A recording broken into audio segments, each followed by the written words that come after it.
Hey there, J3 here, and welcome to Alive, how to make your dream career a reality. We are now on the interview module, and in this training, you're going to learn how do you master and ace that interview so that you get that job. And this is one of the most exciting modules for me to create, and I'm excited for you to learn it as well because after this training, you're going to walk away with a sense of confidence, with a sense of personal integration that when you learn how to master the interview, it's not just going to help you with interviews, but it's going to help you with the way you deal with other people. Because as you gain more confidence and more competence in terms of speaking about your story, telling them about your achievements, and talking about yourself and what you've been through, it's gonna serve you a long way in your life, even beyond just this interview you might be preparing for. So, with that, I'm excited that you're here. Let us get started. Here's what you're gonna learn. First is I'm gonna share with you the winning interview mindset. And this is what's going to separate the poor and average interview where you walk after the interview, where the feeling is sort of, I hope I get the job, sana makuha ako, versus an interview where you walk out of that door with a feeling that, yeah, I did it. I did it. You know, that kind of feeling. Now, the next thing that we're gonna talk about in this class are the 5 question types to master. So really in any interview, there are just 5 things that you have to prepare for. When you learn how to deal with these 5 things, you can answer each question, even though it's the first time that you're hearing it. You can answer it with ease because they just fall into these 5 categories. Now, next are the post-interview questions. And I asked the members of our community on what were the toughest questions that they asked, and some were like out of nowhere, and some don't really fit into the 5, but sometimes interviewers ask them, and there is a right way to answer them. So I'll share that with you as well. And last but not the least, in this masterclass, we're just gonna spend under an hour learning about how do you master the interview. But of course, the real benefit to this is if you actually prepare and practice afterwards. Okay? So don't expect that after this interview, oh, immediately you're gonna ace it. No, this requires some reflection, it requires some rehearsals, and that is how you're gonna get the most out of this. And what I'll provide you here is the framework and the procedure on how do you effectively prepare and practice. And it's gonna be really, really simple after when we get to that part.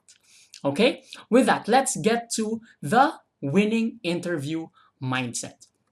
So, first thing, when it comes to the goal, in a poor to average interview, the goal of any interviewee is that they come into that room with the thinking that, okay, my goal is to sort of pass and get this job. Sana pumasa ako. And in a great interview, it's different. The goal there is you're looking for a good fit. So, in a poor to average interview, the power dynamic in the conversation is like this. This is you, this is the interviewer. And your mindset is, oh, I hope they like me. Oh, I hope that, I pass this exam. I hope I give the right answers. But if you want to come out of an interview with that great feeling, you have to come in it where this is how you see yourself. You are equals. You are looking to see if there will be a good fit, if you will be able to help them in their company, and they will also be checking you out to see if, hey, is this person the right person? So the power dynamic, it's equal. And because of that, the difference in how you talk will show because in a poor to average interview, the mindset is all about, oh, I need to be impressive and I need to be well liked by the interviewer. And with that, somehow it subconsciously comes across as, oh, this person is too maybe needy, or maybe too desperate, or maybe unprofessional and too rehearsed, and so on. But if you come in with a perspective that, okay, all I'm doing is I'm helping the interviewer assess if I'm able to add a value, I need to help the interviewer see the value I'm able to add, then the conversation becomes different. And last, when it comes to mindset, is that many people think that they're not good at interviews. And that's actually true for most people. But the reason why they're bad at interviews is because they haven't taken out the time to practice and prepare. And as you will learn in this masterclass, you can prepare and you can practice so that you get good at interviews. And once you do, you're gonna come out of this with so much more confidence. Okay? So that's it. If there's one thing that I'd love for you to take away, is that the purpose of any interview is to see that match, to see that good fit. You are on equal terms when it comes to that power dynamic. It's not you trying to get that job, saying everything you need to say so you get that job. No.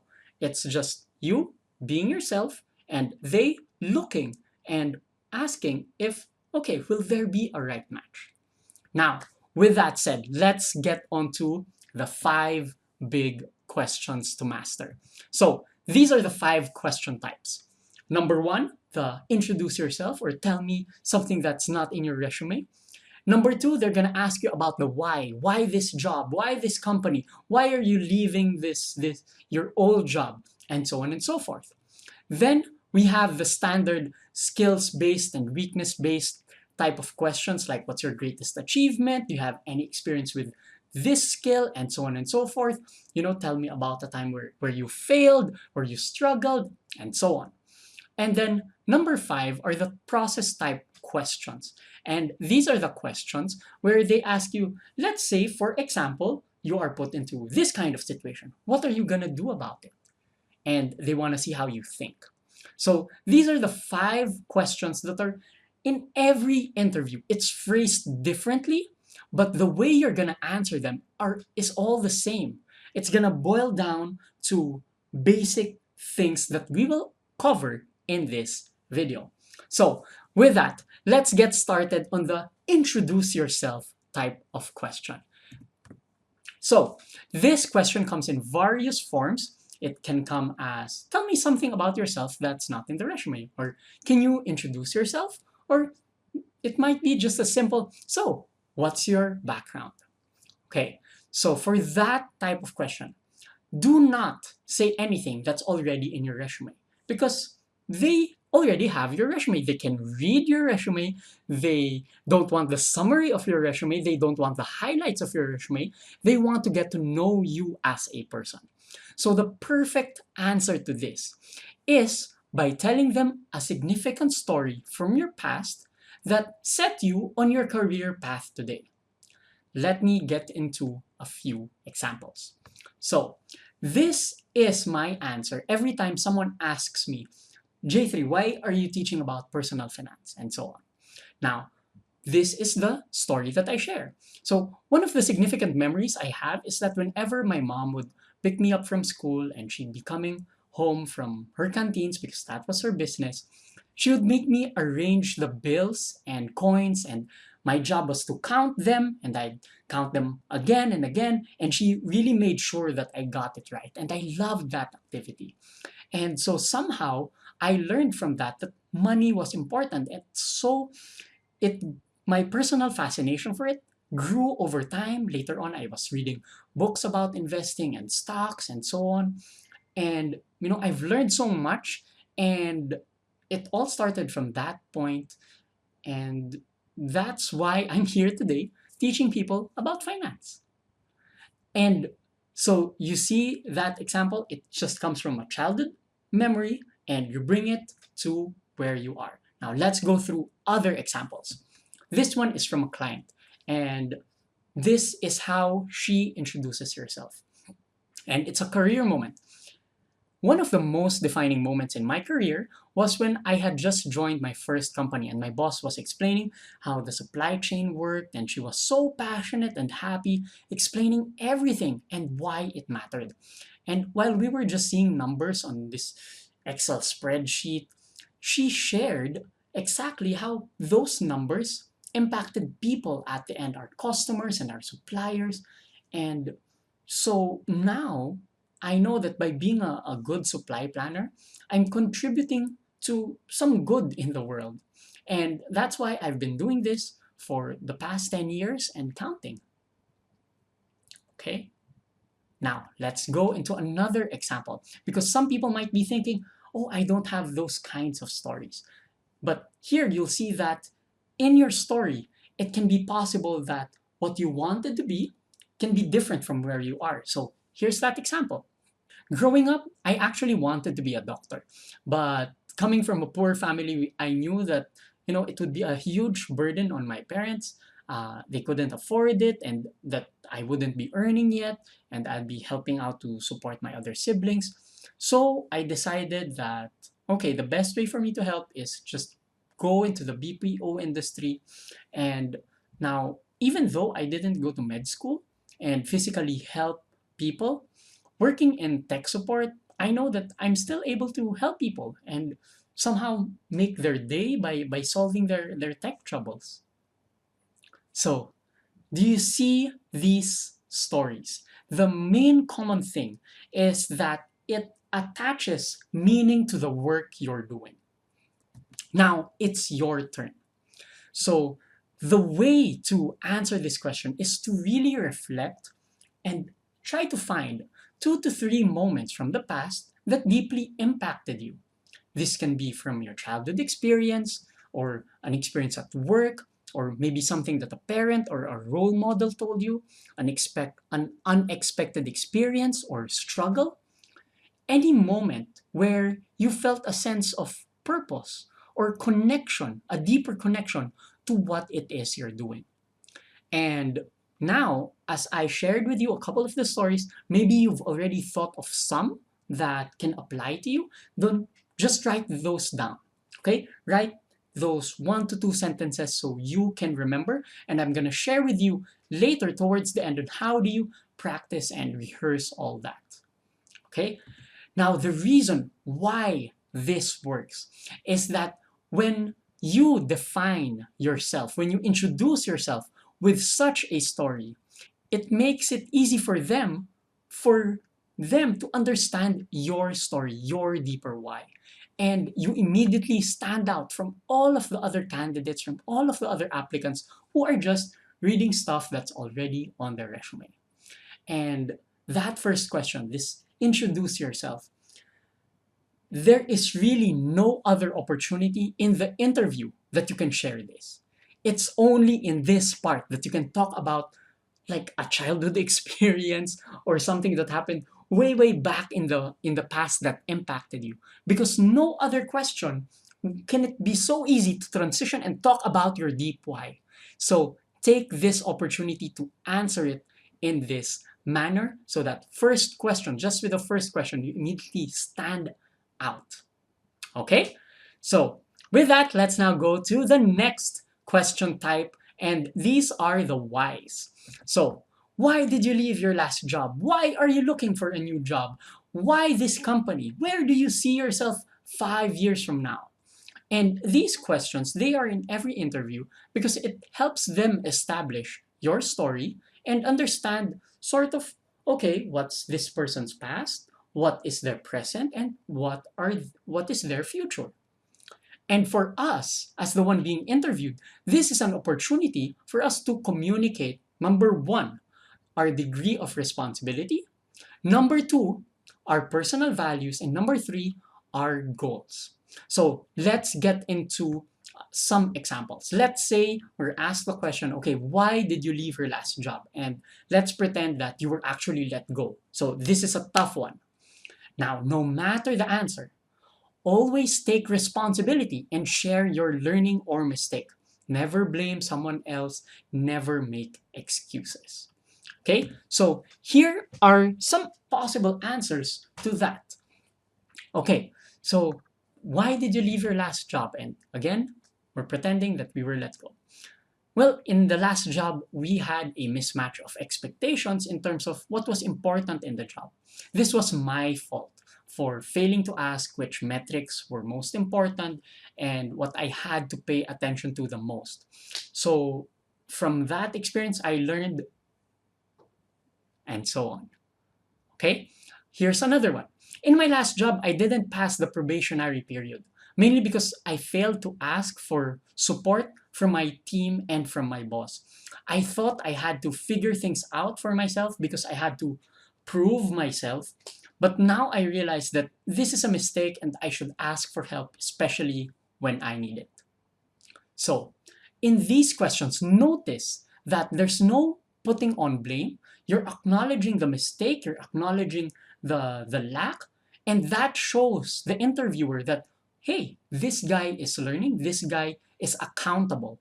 And really, that's something that all people are looking for. Anyone who's looking to hire, they want someone there who is accountable, someone who will be responsible for both their success and for their mistakes as well.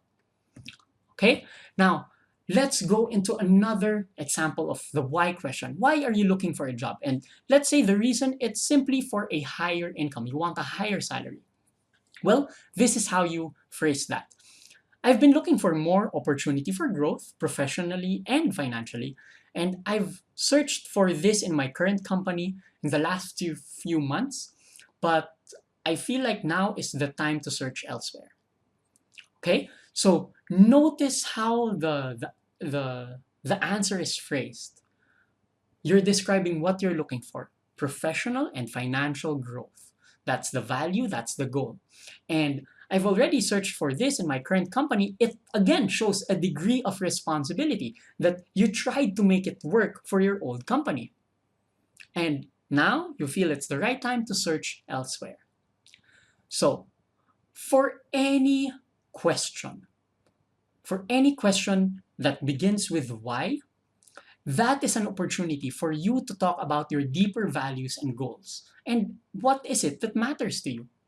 So, this is done just by really sitting down and writing down, okay, what matters? Is it going to be growth? Am I looking for challenge? Is it because I want to provide for my family? Is it because I just want to have more freedom in my life? Is it because I want to upgrade my leadership skills just to become better at what I do? Do I want to help more people? And so on. It doesn't have to be all of those, and actually, don't make it all of those. For many people, it's just one to two reasons. And attach that to your value, attach that to your goal, so that when you answer any why question, you're able to communicate that.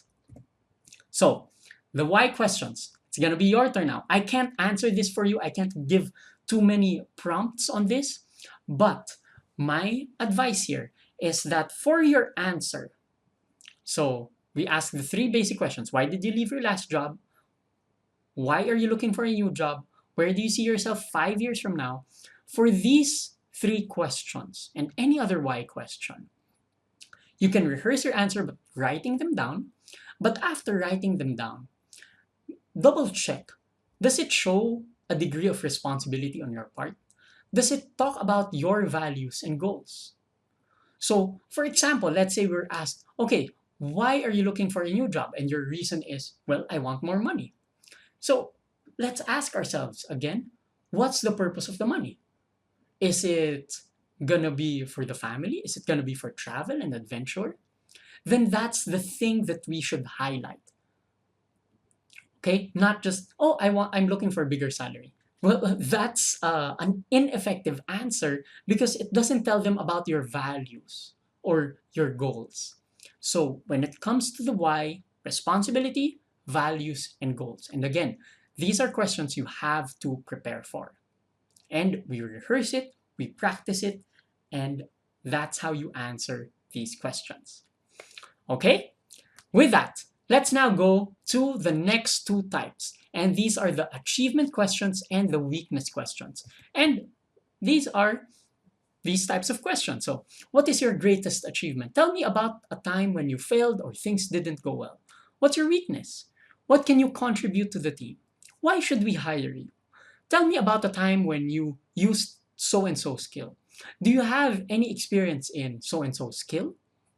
So, for all of these questions, the main format, how you answer them, is CAR, CAR. Okay? And that stands for context, action, result.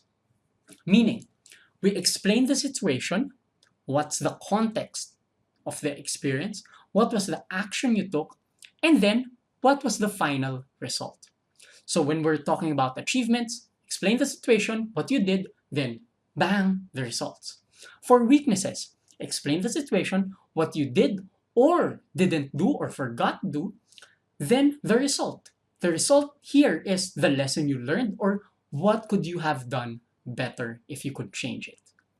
So let me now do a few examples. So let's say they ask, hey, do you have any leadership experience? And we answer, yes, it was accidental because my boss had to take a 2 week leave and I was the most experienced in the team.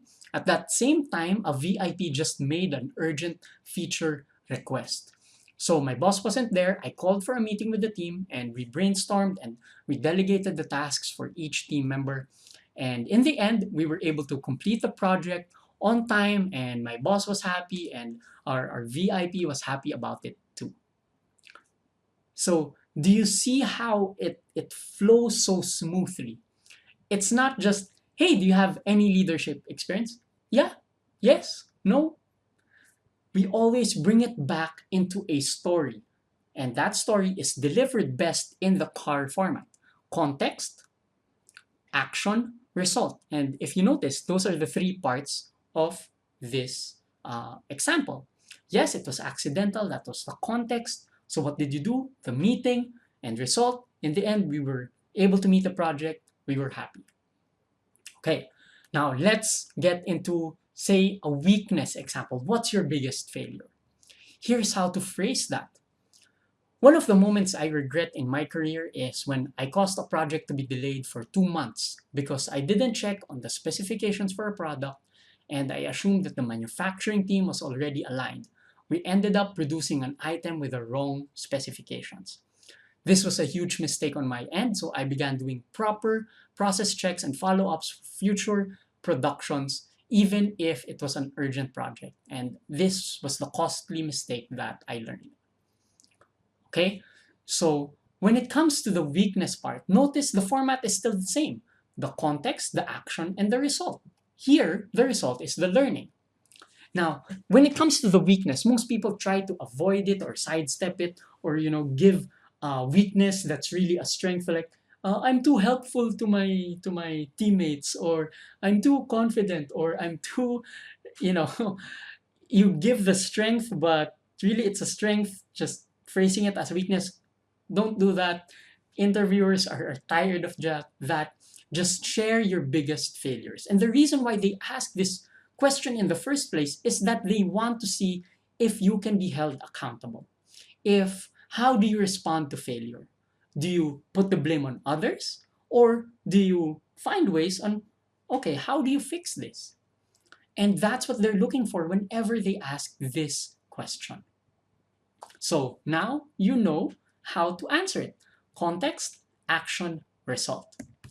So, your turn. How do you prepare for these types of questions? Well, it always helps to have stories prepared already. First, prepare 3 big achievements. And this should be related to the job. So if you're applying for a job where you're going to manage a team, or you're going to maybe start something from scratch, or whatever it is related to the task, make sure that one of these achievements has something to do with the actual job. So you think about these 3 achievements and you practice telling the story of those things in a CAR format. We do that for the achievements and we do that for the weaknesses as well. Because for sure, interviewers are going to ask you those questions. So might as well prepare for them. Okay? With your stories rehearsed, you'll be able to answer any question, no matter what the achievement or question is asked.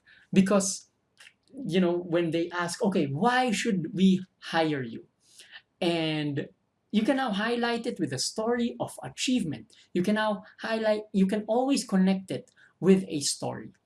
And it's so important that just like you did with your resume, where you looked at your most important accomplishments, it's the same thing here in the interview. You're just delivering it with more story involved. And you bring that into life by sharing them with a context, action, and result.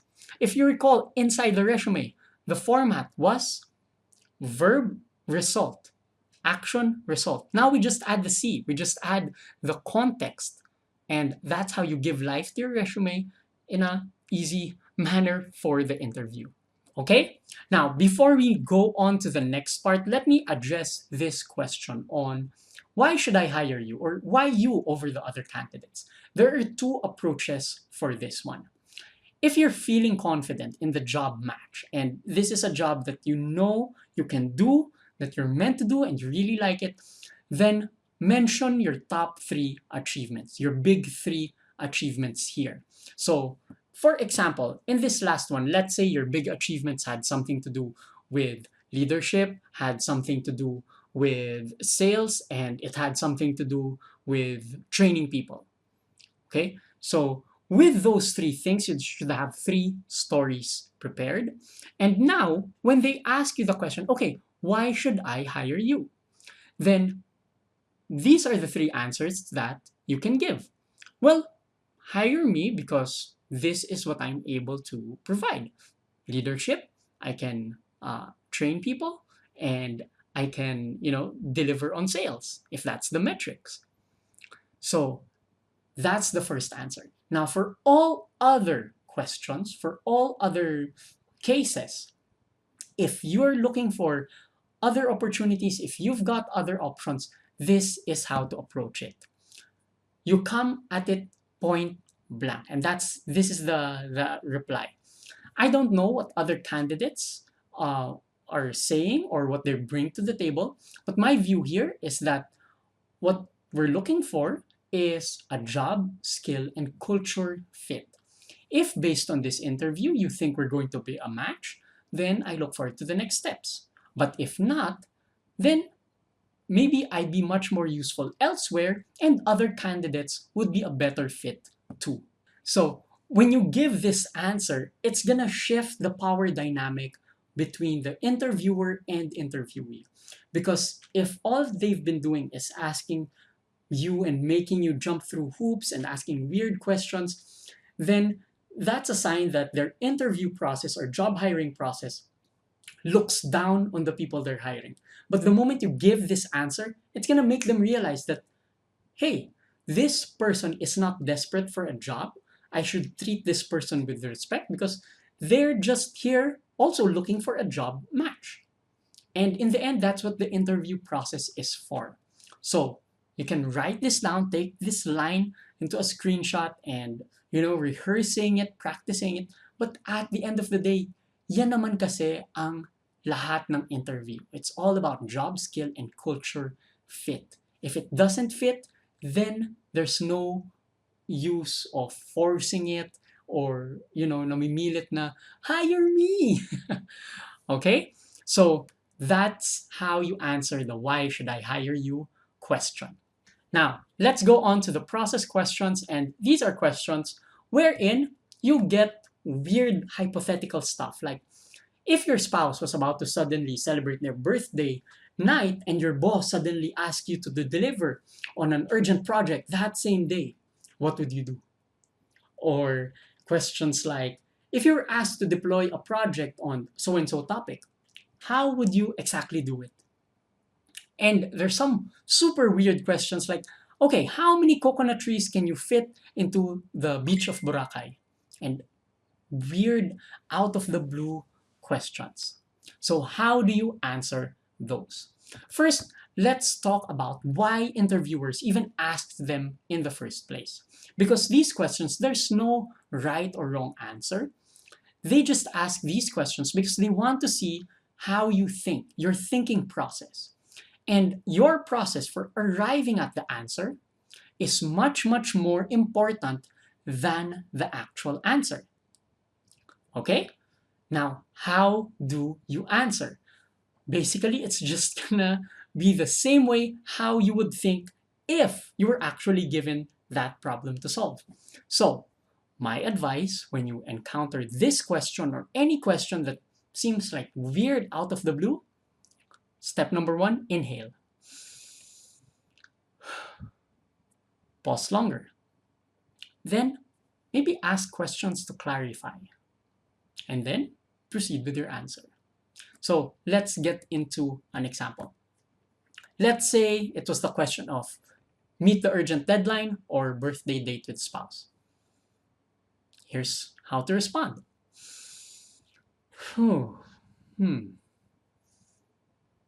Okay, so what's the consequence if the deadline isn't met? Okay, and is this question, will it be a frequent thing? Is it going to be the first time that my boss asks me to do it, or it happens on a consistent basis? Okay, okay. And then based on that, just give your answer. Now, whatever your answer is, so be it. Because if they ask you, let's say just this question, and they are unhappy with your answer, let's say you answered, oh, it's because it was systemic and it's it happens already and things could have been done to prevent it, then I'm gonna stick to my schedule and have my birthday date with my spouse. And if they, as the employer, treat that as something wrong or treat that as something to disqualify you from getting that job, then so be it. Because would you really want to be in a company that ignores your, family life? Of course not. So, whatever your answer with these types of questions, so be it. It's okay. Because, again, we're just looking for a job fit, a culture match, a skill match. And if those things don't fit, okay lang. There are many other opportunities out there. Now, let's go to the process type questions on how do you prepare for this. Sadly, there's no way how to prepare because there's just so many unlimited types of questions and we really don't have to memorize the answers for it. Instead, the way to prepare for it is just by preparing for the other types of questions. Knowing your stories of achievement, knowing your stories of weakness. Because the more you get to know about yourself, the more you get to know your values and what's meaningful for you and your goals, that will allow you to answer these hypothetical questions much better as well. And just remember that if you're thrown a question that you don't know the answer to, inhale, think about it, then give your response. It's okay to take your time, especially when it's an out of the blue question. Okay? With that, let's now go to the post-interview questions. And these are the questions asked after the interview but can throw off some people. So, post-interview question number one is about salary. Some employers ask, okay, what was your previous salary? Or what's the salary you're looking for? What's your target salary? And the way to do that is to try and avoid the question first, especially if it's just the first time you're meeting. Okay? So you ask the question of, may I know the purpose why you're asking that question? Because I feel that this is a question that we can answer and I'd be happy to answer if we're on the later stages of the interview, if we already have job fit or job match. So if they give a reason and you think that reason is valid, then you answer the question.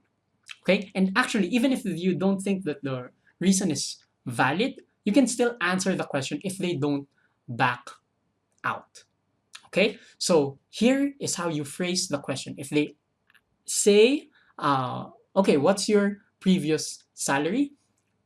Simply say, my current salary is blank, and I'm looking for a salary in the range of, know your numbers, from 50,000 to 75,000, from 100,000 to 150,000. Know your numbers. And of course, you need to have these numbers in mind as well, because that's going to be your goal. And it's okay to share these numbers because, again, it helps them get if you're going to be on the right fit and the right match. Okay, so don't be afraid to give the actual salary of what you're looking for. And your current salary has nothing to do with the salary that you should be looking for. So it can be as a simple statement as, my current salary is 20,000 pesos. I'm looking for a salary in the range of 50,000 to 75,000 pesos. And you practice that line. Say it with a straight face. And that's how you do it.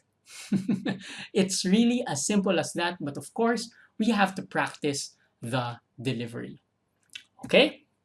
Now, another post interview question is they will ask, do you have any questions for us? And always have questions, always ask questions. And this is where you can position yourself not just as a job applicant, but a person who's seeking to add value to the company. So here are some sample questions. So why was this position opened up? Why did the last person leave? May I know why you're hiring internally? So for this job post, what's going to be the most important skill for the person that you'll hire? What will be the KPI and the metrics? For the last person who did this job, where did they struggle with the most? What's the culture in your company like? How do you manage your teams? What's the org structure? Who will you report to? Who will I report to? Who are my counterparts and the team who will be I working closely with? So this goes to show that you're actually interested in the job and you're not just spamming out invites and your resume and so on, but you're actually interested in them. And when you ask these types of questions, again, it levels the power dynamic in the interview. Because, hey, this person just asked you a ton of personal questions. You deserve to also ask them about their company, and this is your chance to see if they will also be a right fit for you. Okay? Now, when it comes to salary, do not ask about salary or benefits yet unless they also bring it up or it's already the later stages when an offer is being drafted. All right? So that's the post-interview questions. Now, for any other interview question we didn't cover, the way to respond is always, let me think about that. Then smile and you respond. That's a great way to handle any question thrown at you. Now, let's talk about how do you prepare and practice this thing. First thing to know is that interviews can be prepared for and rehearsed. Because the more you prepare, the more confident and professional you'll also be in that interview. So how do you do it? First task is to set 30 minutes per day in your calendar. So open up your calendar, mark, okay, when is the next 30 minutes that I can do every day so that I can prepare for this upcoming interview. Next, you pick one question to master, whether it be the introduce yourself question first, or it be the what's your biggest achievement, or what's your biggest failure, or why are you looking for a job right now? Just pick one question for that day that you'll practice and master. And that's the question now. You think, you reflect, and write down your answer. And of course, in this masterclass, we just talked about the best ways to answer, if it's going to be in the car format, if it's going to be about your responsibility, values, or goals, if it's going to be that childhood story. Think, write, and actually reflect on it. Now, when you wrote down your answer, read it aloud and say it 10 times until it feels smooth in your mouth, until hindi na tayo nabubulol-bulol. Because I know there are some words that sound good on paper, but because of how the syllables are all together, it's hard to say out loud. So it's important that we actually read it out loud and say it until it feels smooth, it feels natural.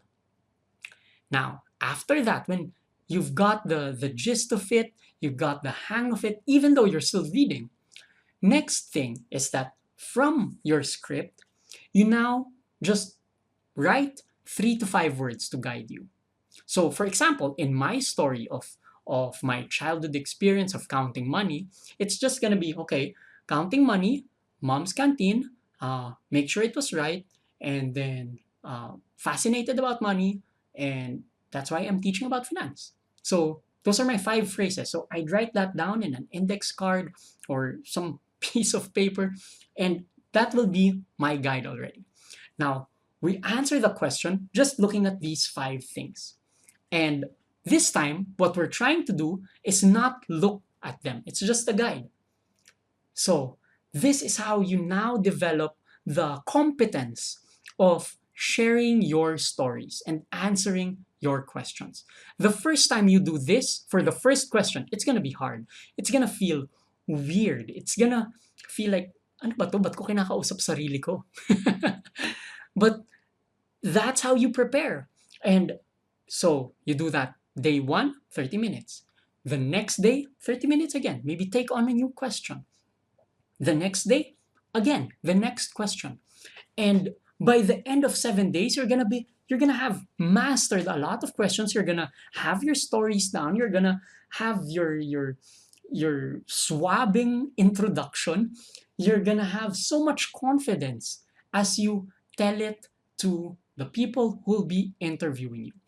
And the best thing about this is when you practice and rehearse, these stories can be used for all of your future interviews, for all of your future job applications, not just the ones that is about to come up in the next few days for you. Okay? So here's a recap for the questions to prepare for. You can take a screenshot of this so you're reminded. The questions to prepare for are, and it can get a lot, so it's going to be introduce yourself, and that's your significant moment story. The why questions, so that's 3. Why leave? Why are you looking? And where do you want to be in 5 years? Something about your future. So that's 4 total. Next is the achievement questions. So that's 3. That's a total of 7. Plus 2 weaknesses. That's 2 more. So that's just 9 questions to practice for. So that's just 9 days. And so in 9 days, 30 minutes a day, you can now develop a lot of competency and confidence as you answer these interview questions. Now, for the process questions, I've linked to an online article where you can see a bunch of random questions, and you can also try practicing answering those. But again, the basics we already covered here in this masterclass on how do you answer each of them. So you don't need to prepare for like the 50 toughest interview questions. It's just 9. The introduce yourself, 3 whys, 3 achievement questions, and then 2 more weakness questions. And that's it. So that's it for our training. Now it's your turn to plan and prepare. Remember that in this masterclass, I'm here for you. So in the comments section, if you have any questions that we didn't discuss here but you'd like to get tips on, then post it below and let's brainstorm for an answer. If you're looking for comments or advice on a specific situation that you find hard to answer in an interview, then tell me about it below and let's get an answer for it. Or if you have any other questions when it comes to the interview, just go ahead and post them below so that I can give my advice for you. Now, as we end this masterclass, please remember that your stories and your experiences, they are powerful. And I want you to give yourself the gift of allowing yourself to gain confidence by reflecting and integrating these stories of your achievements, of your struggles, and just digging deep into who you are as a person. And when you do this, it's gonna shine in your interview. And with that, I'm excited to see you out there And let's start acing those interviews.